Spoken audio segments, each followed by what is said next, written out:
So Wednesday gets here, and I'm like, okay, I'm nervous. All right, I don't know what I'm going to do. So I got my message prepared, and I'm sitting right down here in this front row. Music is going on. Some of you guys know Keith Madry. He plays with our band sometimes, but he also leads worship here from time to time. He's leading that night. And so Keith is up here playing, and he's in song 1, and I'm like, okay, I got this. I hype myself up. I'm like, Rocky, like, I got this, right? I could do this. He starts song 2. I'm like, oh, God, I can't do this. I can't do this, Lord.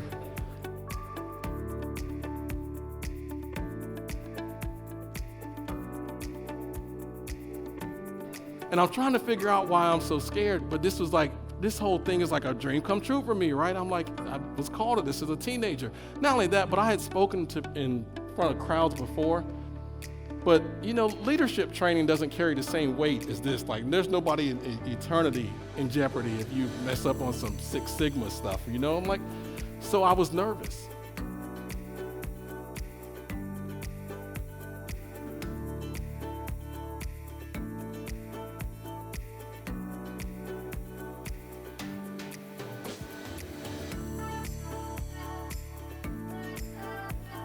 So I'm down there and the third song is playing and I know my time's about to come up and I am just like, I'm dying on the inside.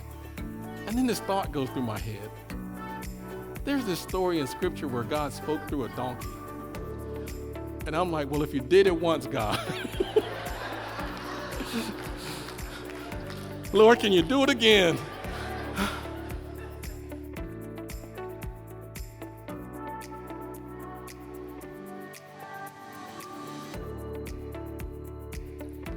But that situation taught me such a valuable lesson. And hear this.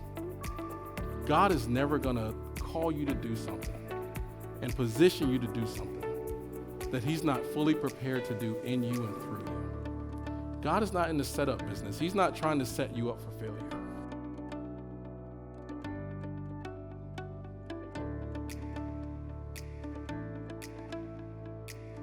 Anything he's called you to do, whether it's to start a Bible study in your home or even just to teach your kids about Christ, if it's to pray for your marriage, if it's to witness to your neighbor or your coworker, no matter what God is asking of you at this moment, he is not going to call you and position you to do something that he's not fully prepared to do in you and through you.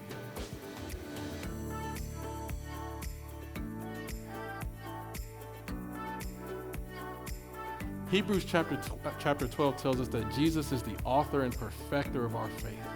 That means that he's the one who initiates it, he gives it to us, but he's also the one that leads it to completion.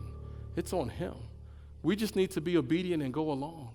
He's the author and the perfecter of our faith.